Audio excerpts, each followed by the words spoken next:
교회가 벌써 개척한 지 1년 되었네요. 저도 이제 뭐 1년쯤 된 거 생각하고 있다가 별로 생각 안 하고 있었는데 이제 연락을 해주셔가지고 뭘 행사를 하지 않냐. 그래서 뭐 별로 행사할 생각은 없어요. 근데 이제 아직 뭐 그 시작할 때랑 별로 숫자도 거의 같고 그래서 이제 별로 그렇게 할 생각이 없었는데 그래도 나름 또 우리가 의미 있는 날이긴 하기 때문에 그래도 간단하게 이렇게 케이크나 좀 하고 준비하고 식사는 좀 더 풍성하게 하자 이렇게 해가지고 그렇게 하기로 했습니다. 개인적으로는 굉장히 사실 뭐 힘든 1년이었죠. 저한테는 물론 이제 그 이전에도 힘든 인생을 살아왔습니다만은 저에게 굉장히 정신적으로 힘든 한 해였습니다. 물론 이제 물질적으로도 가장 힘든 시기 중에 한 해였고 보면 이제 별로 근데 한 것은 없는데 금세 1년이 지난 것 같아요. 우리가 세월이 참 빨라요, 그죠? 쏜살 같다고 그런 얘기를 하는데 진짜 쏜 화살같이 1년이 금방 지나가고 또한 앞으로도 금방금방 지나가겠죠. 우리가 정신 못 차리고 있으면 해가 금방금방 지나고 금방 죽습니다. 그래서 항상 정신 차리고 살아야 돼요. 어떻게 인생을 살아갈 것인가, 어떻게 하면 의미 있는 인생, 내 하나뿐인 인생 한 번이잖아요, 그죠? 우리들이 천국 가기 전에 이 인생을 어떻게 하면 좀 제대로 살아갈 것인가.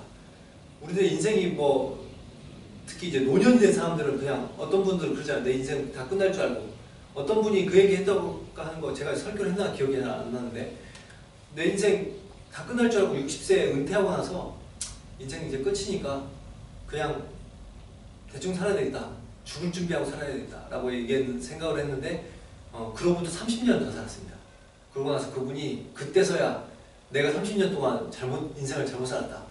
그때 제대로 살았으면 30년은 의미 있게 살았을 것인데 라고 얘기하면서 90세가 넘은 나이에 외국어를 공부하기 시작했어요.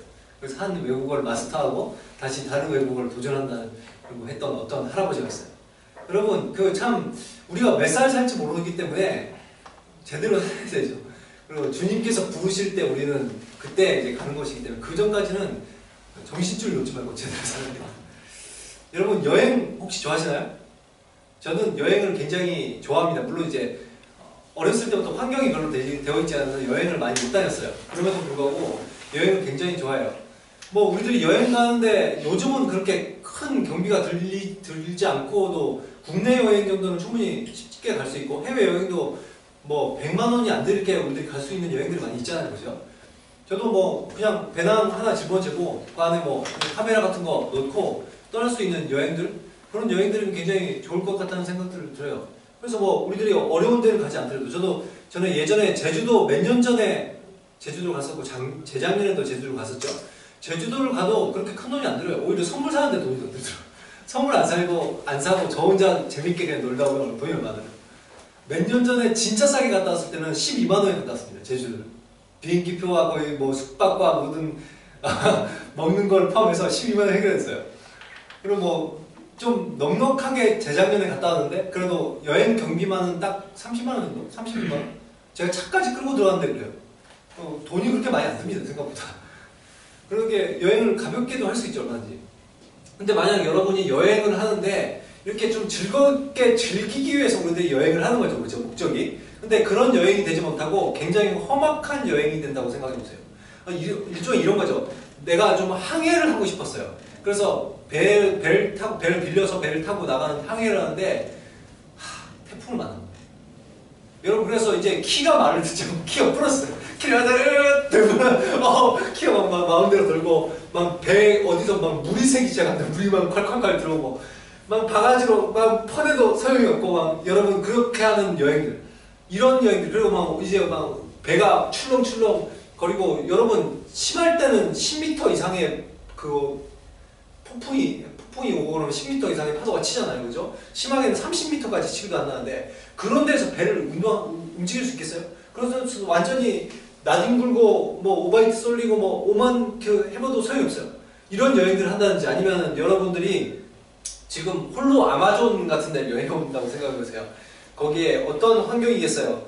어디에 늪이 있을지 모르고 또한 거기 식인 물고기도 있잖아요, 그죠? 여러분 식인 물고기 아시죠? 물체 돼지가 한 마리 들어가면 몇 분 이내에 돼지가 뼈밖에 안 남고 사라진다고 해요. 그 정도로 이제 굉장히 두려운 존재잖아요. 그리고 거기에 뭐 10m 정도 되는 아나콘다 같은 뱀들도 있고 우리들이 그런 위험이 도사린 어떠한 아마존을 혼자 내가 아무런 정보도 없이 그곳을 통과해야 된다든지 아니면은 태양이 장렬하는 태양빛 밑에 여러분 모래 온도가 80도씩 올라간다고 하죠. 그 사막지대는 그런 데를 우리들이 걷는다 생각해보세요. 그 입술은 바짝바짝 말라 들어갈 것이고 그늘도 없고 나는 죽을 것 같은 그런 땡볕 밑에서 아니면은 시베리아를 횡단하는 너무 추워가지고 덜덜 떨면서 여러분 그런 상상해보셨어요? 여러분 근데 혹시 그 코 속이 어는 거 경험해보셨어요? 군대에 있을 때 영하 25도 막 30몇 도 이렇게 떨어질 때가 있었거든요. 코 속이 그러니까 숨을 이렇게 들어가시면 이게 다다다다다다 얼어 들어가는 게 느껴져요. 이렇게 털에 이게 수분이 좀 묻어있잖아요. 그게 사사사삭 얼어요. 그래서 다시 숨 내쉴 때 내쉬면 이렇게 다시 녹으면서 사사사삭 녹고 다시 사사사삭 얼어 그 느낌 아세요? 모르시죠? 이게 우리나라도 그런 지역이 있어요. 천원이나 이런 데는 영하방 요즘은 그렇게 많이 안 떨어집니다만 제가 군대 갔을 때 그러니까 전 세계적으로 한파 주의보 경보 내렸던 해고 가장 추웠던 날이 영하 38도 떨어졌어요. 그런 날들은 우리들이 진짜 이게 춥다 이런 느낌이 아니고요. 영하 막 15도 이상 떨어지잖아요. 뭐 어떤 느낌인지 아세요? 이게 아프다는 느낌이에요. 그냥 아파요. 그리고 그 이상은 15도 이상에서 뭐 25도건 30 몇 도건 똑같아요. 그냥 아파요. 그냥 몸이 아프다는 느낌이 들어요. 여러분 그런 데서 우리들이 여행을 한다는 이런 여행들을 겪고 싶지 않잖아요. 그죠? 그런 곳에는 우리들이 여행하고 싶지 않단 말이에요.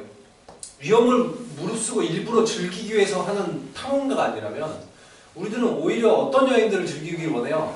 신혼여행과 같은 허니문과 같은 즐거운 여행. 그죠? 내가 사랑하는 사람과 손잡고 할 수 있는 정말 즐거운 곳에 가서 멋진 곳에 가서 우리들 멋진 것을 보고 좀 맛있는 음식을 먹고 할 수 있는 여행. 여러분 이런 것들이 정말 즐거운 여행 아니겠어요? 여러분들도 이런 여행들을 즐기고 싶지 않으세요?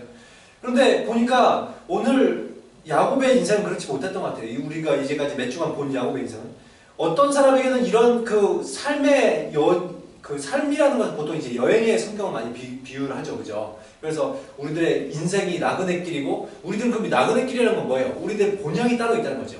우리들의 본향이 따로 있고 이 생활은 우리들의 영원한 삶 가운데 아주 짧은 인생이 여행이라는 거예요. 그래서 이 여행길을 하는데 어떤 사람들은 어때요? 어떤 사람들에게는 이 여행이 허니문과 같은 즐거운 여행이 될 수가 있고 어떤 사람에게는 굉장히 험악한 여행이 될 수가 있다는 거예요.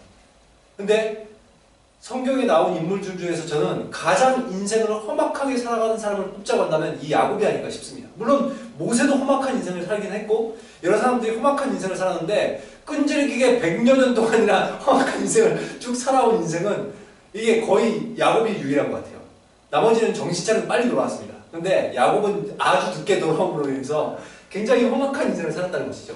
그가 얼마나 험악한 여행을 살았는지 제가 아까 얘기한 뭐 태풍 속에서 항해를 하고 떼암볕에서 사막을 횡단하고 시베리아 그 추위에서 시베리아 횡단하고 정글 속에서 위기 속에서 걷는 것 같은 모든 여행들을 한꺼번에 다 겪은 것 같은 인생. 그것이 야곱의 인생이었어요. 야곱의 인생을 한번 돌아봅시다.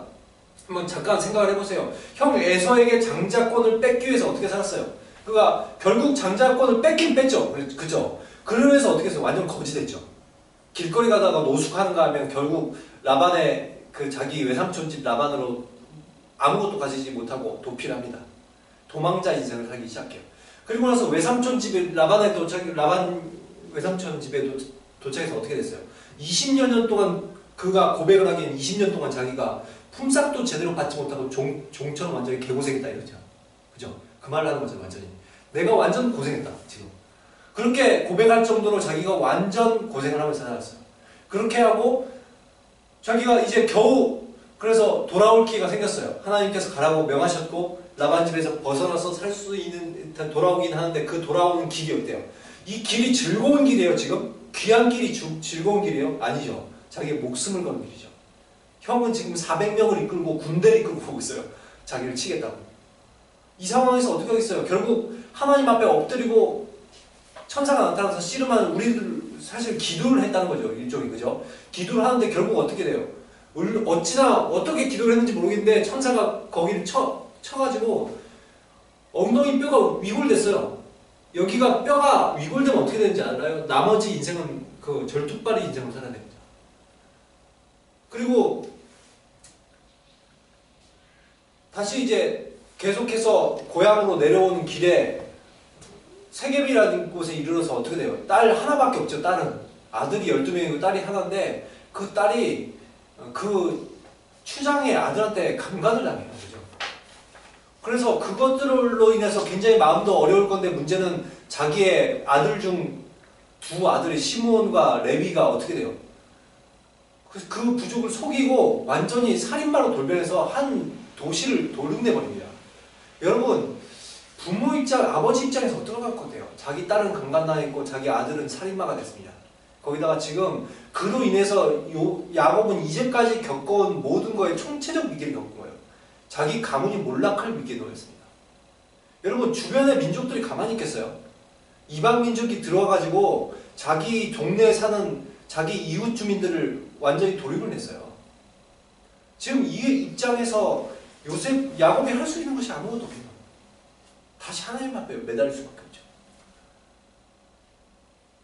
그리고 나서 자식을 이제 어느 정도 다시 이제 생계를 꾸려가면서 살아가고 있는데 자식 한 명을 사랑하죠. 더 요셉을 너무나도 사랑해서 편애해서 장자로 세우고 싶은 마음이 있었던 것 같습니다. 색동옷을 입혔다고 하는데 그 색동옷이 장자들에게 입힌 옷이거든요.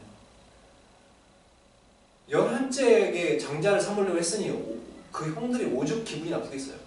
결국에는 자녀가 죽은 줄 알고 잃은 줄 알고 보낸 세월 22년. 여러분 그의 인생이 어떻습니까? 130년 동안 너무나 힘들게 살아왔어요. 이렇게 정말 파란만장한 인생을 살 때 여러분 이런 인생을 보면서 이런 생각하잖아요. 이렇게 살 바에 이렇게 살고 오래 살 바에는 차라리 좀 짧고 굵게 살는 게 낫지 않겠다. 인생을 보면서 느끼는 게 저는 오히려 그걸 것 같아요. 저런 인생 살 바에는 짧고 굵게 산다. 정말 너무나도 비참한 인생처럼 보이죠. 이런 야곱이 지금 이집트 파라오 앞에 설 때 나이가 130세입니다. 이때는 중동 일대가 7년 대흉년이 있을 때죠. 이제 좀 그래도 좀 살아올 만한 했으면 좋겠는데 또 7년 대흉년까지만 그렇게 했을 때 그런데 이집트는 풍요롭다는 소문을 들은 거예요. 이집트에는 어떤 국무총리가 들어섰는데 그 총리가 나라를 너무나도 잘 통치해서 쌀이 남아돌고 풍요롭다는 거예요. 야곱이 그때 내려가고 결국 그곳에서 그 총리가 자기 아들이라는 걸 알게 되죠. 자기 잃은 줄 알았던 22년 동안 잃은 줄 알았던 자기 아들을 가장 사랑했던 아들. 여러분 요셉이 그곳에서 무엇을 하고 있었습니까? 하나님의 사람 요셉은 그곳에서 이집트를 완전히 구원했을 구원자일 뿐만 아니라 그 중동 일대 모든 나라들이 지금 흉년으로 다 죽어가고 있는 그 환경 가운데 모든 중동의 사람들을 구원한 구원자입니다. 하나님의 놀라운 사역을 펼쳐가고 있었어요. 이것을 보면서 야곱이 무슨 생각을 했을까요? 자기는 그동안 치열하게 인생을 살아왔는데 자기는 너무나도 힘들게 돌아왔는데 오히려 요셉은 하나님께 집중하였더니 그는 하나님께서 높이시고 결국 그를 통해서 중동 전체를 구원하는 구원자를 삼으시죠.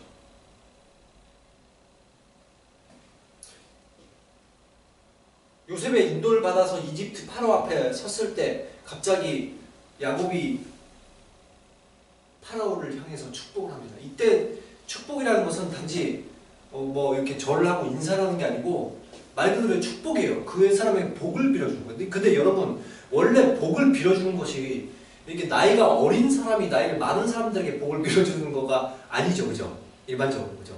그리고 더 신분이 낮은 사람이 신분이 높은 사람들에게 빌어주는 게 아니에요. 근데 이게 갑자기 어떤 그 부족장 정도 출신인 사람이 오면서 대왕국에 있는 그 왕을 향해서 축복을 하면서 나간다고 생각해보세요. 얼마나 지금 웃겨요. 그러니까 지금 파라오가 놀라죠. 그래서 놀라서 도대체 네 나이 몇 살이야? 이렇게 물어보는 거예요. 네가 나이가 얼마나 먹었길래 나한테 지금 축복하고 있냐 이런 거죠. 사실상은 지금 사건이 야곱은 땅을 구걸하는 겁니다. 자기들의 가족들이 살만한 터전을 구걸하기 위해서 온 부족장 정도에 지나지 않은 거예요. 그것도 이방인 부족장. 근데 지금 무슨 담대함이 있어서 쫄거나 비굴하지 않고 오히려 당당하게 지금 이집트의 파라오를 축복할 수 있어요. 그는 인생을 통해서 안 거예요. 결국에는 모든 것이 하나님 주권 안에 있다는 거죠. 아무리 저 파라오라 할지라도, 그리고 나도 아무것도 아닌 인생. 근데 하나님께서 그 인생들을 주관하시고 인도하신다는 거예요. 그리고 이제는 이전까지 야곱이 어떻게 살았어요? 이기적이고 자기 자신만을 위해서 살았는데 이제 비로소 남들을 축복할 수 있는 위치에 있는 거예요. 하나님께서 그걸 제사장의 나라로 세우셨습니다. 다른 모든 열방을 축복할 수 있는.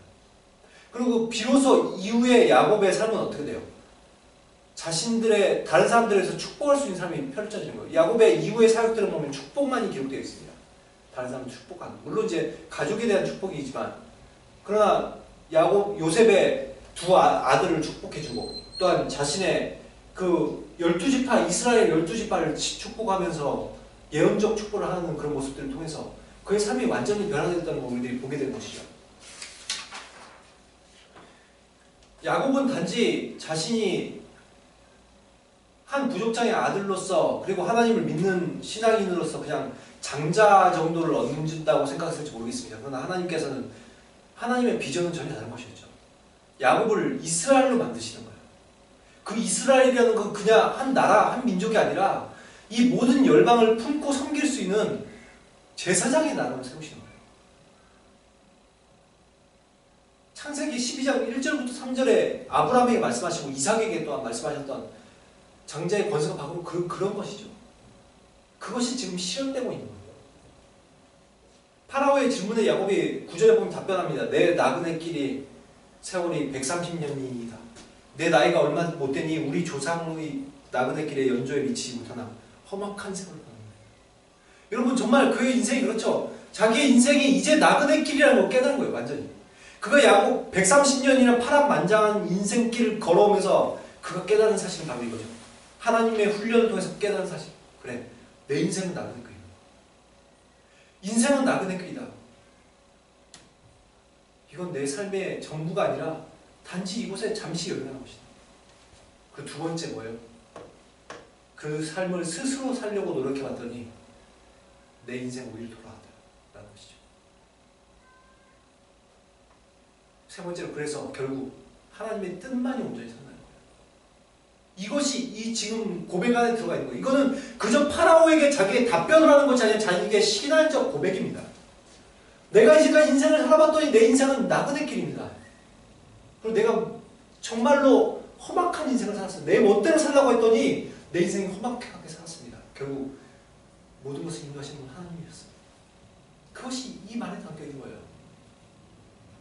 이제 완전히 하나님 앞에 엎드린 삶에서 나올 수 있는 고백인 것이죠. 더 이상 이런 삶을 살니 무엇이 두렵겠어요? 바로가 두렵겠어요? 모든 하나님께서 인도하십니다. 그런 신앙적 태도로 창세기 48장 19절을 보면 두 손자를 축복하는 거예요. 여러분 저는 이 두 손자를 축복할 때가 그의 신앙의 절정이라고 생각합니다. 130년을 자기 멋대로 살다가 인생 말년이 돼서 완전히 성화되어서 살아가는 그의 모습. 오히려 이삭과는 반대죠. 자기 아버지 이삭은 어땠어요? 처음에 아주 청년기의 신앙이 왕성했습니다. 그러나 그는 나이가 들면 들수록 눈이 보이지 않으면서 자기 영적인 눈까지 말고 보이지 않았죠. 그때도 이삭의 나이는 130세 정도 되었어요. 그의 신앙은, 이삭의 신앙은 왕년의 신앙이었습니다. 왕년에 내가 뭐 해봤다고. 청년의 시절에 왕년에 내가 대단한 사람이었다. 그러나 지금은 어때요? 그러나 오히려 야곱의 인생은 다릅니다. 파란만장한 인생을 살아왔지만 오히려 그의 신앙은 날이 갈수록 성숙한 신앙이었어요. 저는 야곱의 인생이 훨씬 낫다고 생각해요. 그건 적어도 자신의 인생에서 후퇴하진 않았습니다. 신앙이. 이것이 그리스도인의 삶이 아닙니까? 내 안에 정말 끊임없이 신앙의 고백이 있을 수 있는 것. 그리고 날이 갈수록 내 신앙이 성장할 수 있는 것. 적어도 작년의 삶보다는 내 삶이 지금이 나아야죠. 여러분 저는 바른 신앙의 지표라고 생각한다면 두 가지가 있다고 생각해요. 한 가지는 내 신앙의 고백이 날마다 있을 수 있느냐. 그것이 과거의 신앙 고백이 아니라. 두 번째로는 내가 어제보다 오늘이 낫냐는 것이죠. 내 신앙의 성숙도가. 내 성품의 변화가. 전 이 두 가지가 있다면 그 사람은 바른 신앙인이라고 생각해요. 10년이 지나고 20년이 지나도 제자리인 신앙인은 저는 그 사람은 심각하게 자기가 예수 그리스도를 진짜로 믿고 있는지 고민해봐야 된다고 생각합니다. 근데 야곱은 그의 삶에 계속해서 신앙적 성숙이 있었어요. 그 창세기에 가장 많은 장을 할애해서 야곱의 인생을 다루죠. 저는 가장 인간답기 때문이라고 생각해요.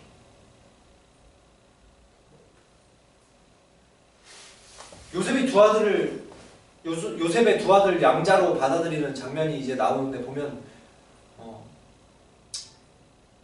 야곱이 왜 요셉의 아들들을 양자로 받아들일까요?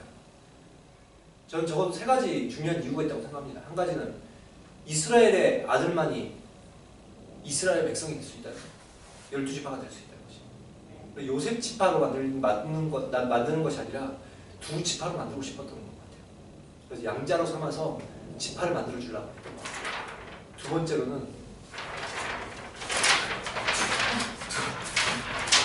두 번째로는 요셉이 죽고 나서의 문제를 생각했던 것 같아요. 요셉이 자기도 죽고 요셉도 죽으면 요셉의 아들들은 어디서 태어났어요?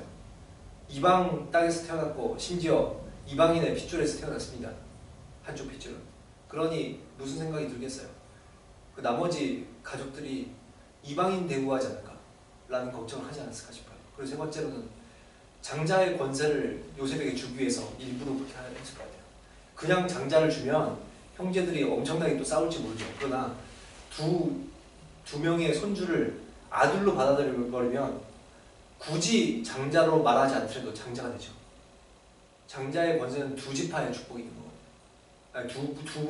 두 배의 분깃의 축복이 있는 것이.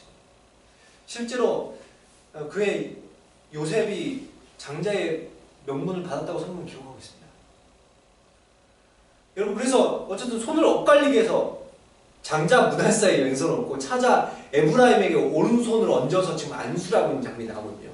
그러니까 지금 그렇게 해서 축복을 해주고 있으니 요셉의 입장은 어떡하겠어요? 답답한 거예요. 그래서 그 손을 바꾸고자 해요. 어떤 말을 해요? 아버지 그러지 마세요. 아버지 므낫세가 장자니까 그렇게 하지 말아주세요.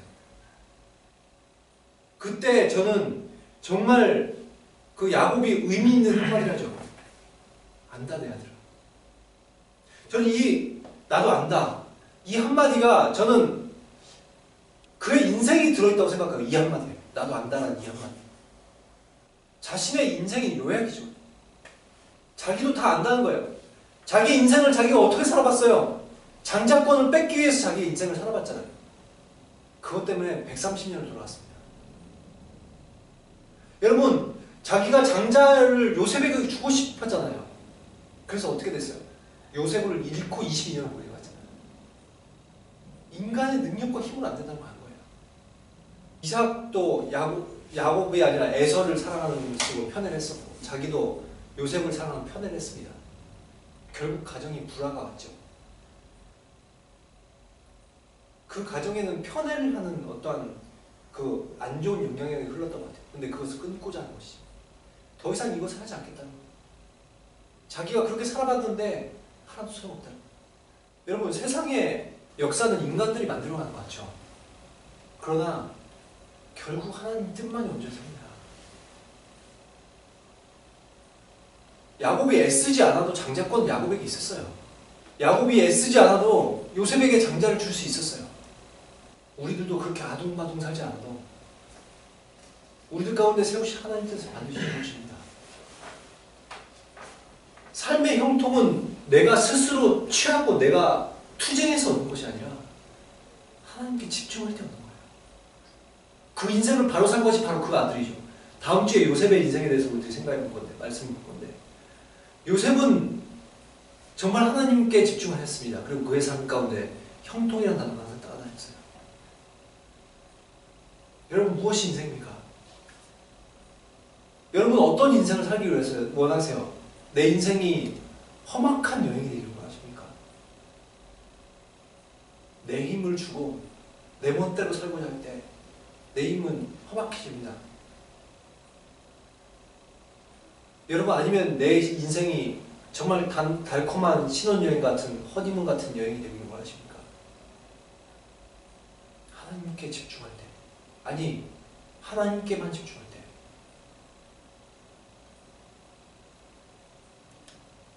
내 힘을 빼고 오직 그분만 바라볼 때, 그때 하나님께서 그렇게 해주십니다. 내가 그분보다 지혜로울 수 없기 때문에 그래요. 내가 아무리 내 계산으로 넣어도 그분의 때와 그분의 방법보다 넘어설 수 없기 때문에 그래요. 그분이 가장 잘 아시거든요. 우리의 답은 바로 그겁니다. 하나님께 집중합니다. 인생 참 단순한 거예요, 사실. 저도 많이 돌아갔고 여러분도 인생 가운데 많이 돌아봤을 것입니다. 그럼 이제는 더 이상 야곱같이 살지 마십시다. 야곱같이 살지 말고 다음 주에 말씀을 또 듣게 될 요셉의 인생이 우리들의 인생이 되었으면 좋겠습니다. 이 시간 우리가 기도했습니다.